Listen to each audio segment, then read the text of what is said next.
Hello everyone, welcome back to the channel. तो कैसे हैं आप लोग? उम्मीद करता हूँ आप सब अच्छे होंगे। तो भाई देखो, आज हम पढ़ने वाले हैं क्लास 10th का chapter number 2, nationalism in India. भाई यूरोप का तो हमने पढ़ लिया, ठीक है। अब जरा अपने प्यारे भारत के बारे में भी देख लो, ठीक है।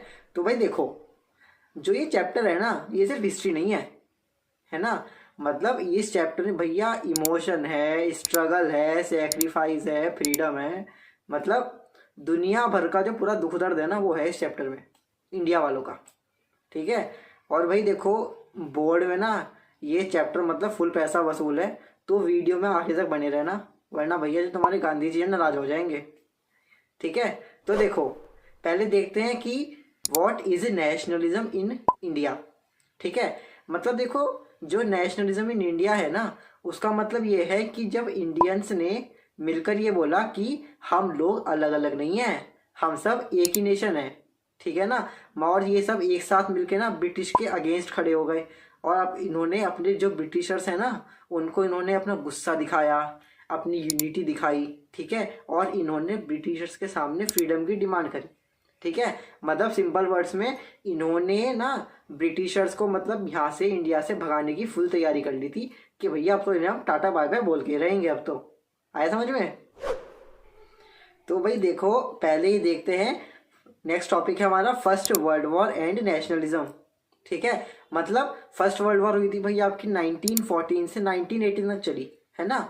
तो फर्स्ट वर्ल्ड वॉर के बाद जो नेशनलिज्म है ना, वो और स्ट्रांग हो गया, ठीक है। और जो ब्रिटिश है ना, उन्होंने क्या करा भाई, जो टैक्सेस हैं वो बढ़ा दिए वॉर के बाद में, ठीक है ना। और जो फोर्स रिक्रूटमेंट है वो करने लगे, ठीक है।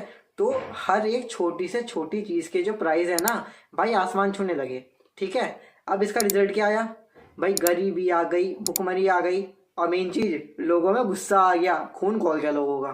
पब्लिक बोल रही भाई इतनी महंगाई क्यों है?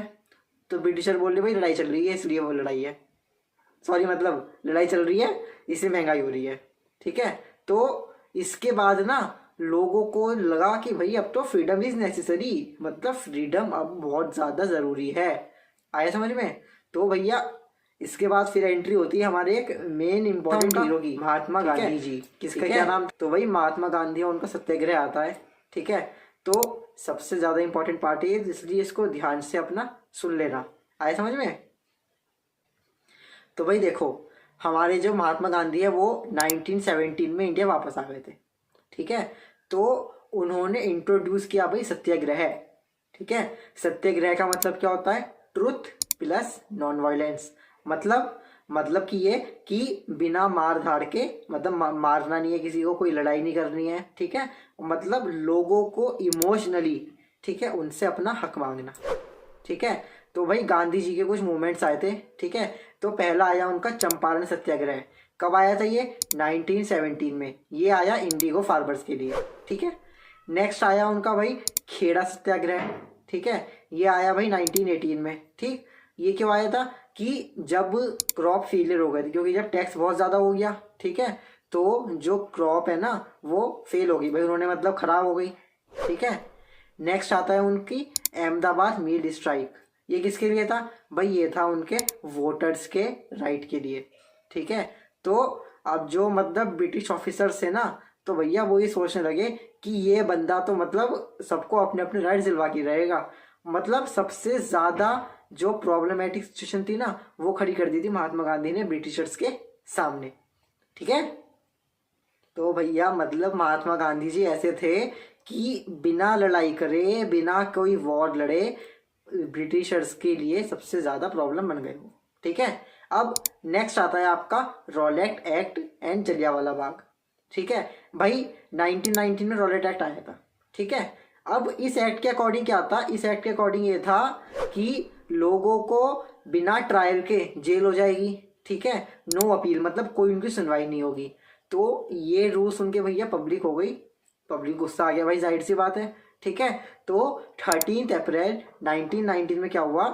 जो एक शांति से आराम से जो पीसफुल जो क्राउड था भैया, वो जलियांवाला बाग में था भाई, ठीक है। अब जो जनरल डायर थे भाई, उन्होंने गोलियां चलवा दी, ठीक है। और उससे क्या हुआ?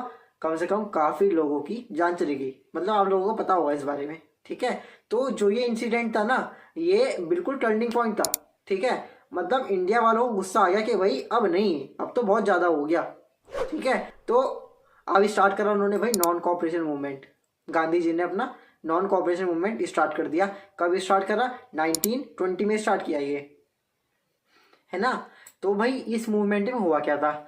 इस मूवमेंट में ये हुआ कि जो ब्रिटिशर्स थे ना, उनके स्कूल को बॉयकॉट कर दिया, उनके जो कोर्ट वगैरह थे उसको बॉयकॉट कर दिया, और जो उनका सामान था ना उसको बॉयकॉट कर दिया। ठीक है, और जो हमारा इंडियन जो सामान था, जो हमारी खादी थी, उसको प्रमोट करा गया। तो इस चीज़ से क्या हुआ, जो हमारा स्वदेशी जो मूवमेंट चल रहा था वो और भी ज़्यादा स्ट्रांग हो गया। ठीक है, तो मतलब भाई ब्रिटिशर की हालत ऐसी हो गई थी कि अगर हम रूल करें तो किस पर करें, क्योंकि कोई हमें कॉपरेट तो कोई कर नहीं रहा है। ठीक है, लेकिन भाई 1922 में चौरी चौरा इंसिडेंट हो गया। ठीक है, इस इंसिडेंट में क्या हुआ था? इसमें ये हुआ कि जो लीडर्स थे वो अपनी रैली निकाल रहे थे, तो जो पुलिस वाले थे उन्होंने क्या करा, ब्रिटिशर्स ने उनके ऊपर लाठी चार्ज किया। अब उन्होंने गुस्से में क्या करा, उनकी जो पुलिस स्टेशन से उसमें आग लगा दी। ठीक है, तो अब क्या हुआ, जो ये सत्याग्रह जो चल रहा था कि हमें कोई भी वायलेंट काम नहीं करना है, तो ये नॉन वायलेंस में हुआ ही नहीं, वायलेंस हो गया। ठीक है, तो इसके बाद क्या हुआ भाई, जो गांधी जी थे उन्होंने भैया जो अपना मूवमेंट था ना वो विड्रॉ कर लिया। ठीक है, और जो उनके जो सारे मूवमेंट वगैरह थे वो उन्होंने सब कैंसिल कर दिए। ठीक है, अब नेक्स्ट आता है आपका different social groups and nationalism. ठीक है, मतलब क्या है कि जो नेशनलिज्म है ना वो हर एक इंसान के लिए एक सा नहीं था, वो अलग अलग था। मतलब जो पीसेंट्स थे, ठीक है, उनका क्या था भाई, उन्हें हाई टैक्स पे करना पड़ रहा था। ठीक है, और फोर्स्ड लेबर मतलब जबरदस्ती उनसे काम करवा रहे थे।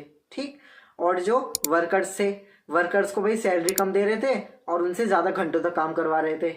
और जो वुमेन्स थी, वुमेन भाई प्रोटेस्ट भी कर रहे थे और भैया वुमेन्स को जेल में भी डाल दिया था। ठीक है, तो और जो वुमेन्स थी ना, मतलब उनकी सिचुएशन तो और भी ज़्यादा खराब हो गई थी। ठीक है, और जो बिजनेस क्लास थी ना, उनको मतलब ये था कि हमें तो प्रोटेक्शन दे दो, क्योंकि भाई वो पैसे वाले लोग थे। ठीक है, तो उनको ये था कि हमें प्रोटेक्शन दे दो, कि मतलब जो भी ये चल रहा है ना हम उससे जिंदा बच जाए, हमें मतलब नहीं है कि क्या चल रहा है क्या नहीं चल रहा, बस हमें जिंदा रहना है। ठीक है, अब नेक्स्ट आता है आपका सिविल डिसोबीडियंस मूवमेंट और सॉल्ट सत्याग्रह। 1930 में हुआ था ये। ठीक है, एग्जाम का सुपर स्टार टॉपिक है ये, तो अच्छे से समझ लेना। ठीक है भाई, 1930 में ये लॉन्च हुआ था। ठीक है, अब जो सिविल डिसोबीडियंस मूवमेंट है वो काफ़ी फेमस इवेंट था। ठीक है, इसमें क्या हुआ भाई, एक तो दांडी मार्च हुई थी, मतलब सॉल्ट सत्याग्रह है। इसमें क्या हुआ कि जो गांधी जी थे वो 240 किलोमीटर पैदल चले थे। ठीक है, साबरमती से दांडी तक। क्यों? सॉल्ट लॉ को तोड़ने के लिए, क्योंकि भाई जो ब्रिटिशर्स थे उन्होंने नमक पे भी टैक्स लगा दिया था। ठीक है, तो ब्रिटिश ने भैया नमक पे टैक्स लगा दिया, तो गांधी जी ने बोला कोई बात नहीं भाई, चैलेंज एक्सेप्टेड। ठीक है, तो भाई उन्होंने इस लॉ को तोड़ने के लिए भाई ये सॉल्ट सत्याग्रह स्टार्ट करा। ठीक है, अब इसका रिजल्ट क्या हुआ भाई, रिजल्ट में क्या हुआ, जो वुमेन्स थी वो भी एक्टिव हो गई, वो भी इस लॉ में मतलब साथ आ गई गांधी जी के। ठीक है, और जो मतलब जो चीज़ गांधी जी ने अकेले स्टार्ट करी थी ना, अब उनके पीछे पीछे और लोग भी जुड़ते गए। मतलब इस 240 किलोमीटर की यात्रा में वो जिस जिस गांव से जिस जिस कस्बे से वहाँ निकले थे ना, गुजरे थे, तो वहाँ के लोग भैया उनके पीछे पीछे हो लेते थे। ठीक है, तो इससे क्या हुआ भाई, जो ब्रिटिश थे उनकी भैया जो धरती है ना वो थर थर कांपने लगी। आए समझ में?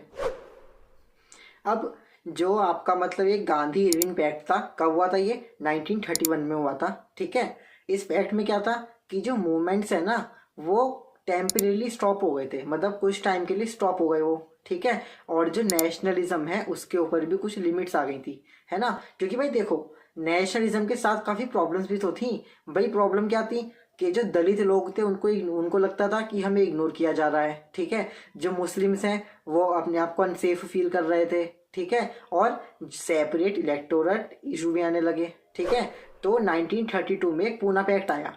ठीक है, पूना पैक्ट में क्या था, जो गांधी जी थे और जो अम्बेडकर थे ना, अम्बेडकर जी, उन दोनों ने मिलके भाई जो दलित हैं उनके लिए एक रिजर्व सीट्स की डिमांड करी।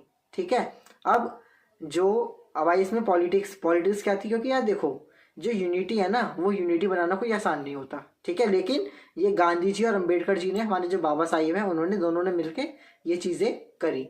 ठीक है, मतलब भैया जो ब्रिटिशर्स थे ना वो तो ये सोच रहे थे, अरे भैया ये क्या लोग है, गांधी कैसा है, कैसा इंसान है ये, इसने तो गाने से भी रिवॉल्यूशन कर दिया। आया समझ में? तो अब आते हैं अपने कंक्लूजन पे।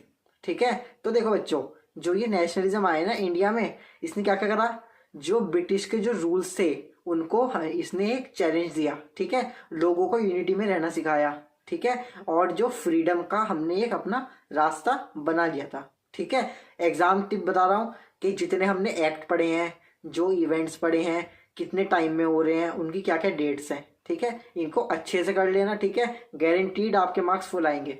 आया समझ में? तो वीडियो को लाइक करो, शेयर करो और कमेंट में लिखो जय हिंद। बाकी हम फिर अपना नेक्स्ट चैप्टर में मिलेंगे। ठीक है, चैप्टर 3 स्टार्ट करेंगे हम। उसके तब तक के लिए बाय बाय, टेक केयर।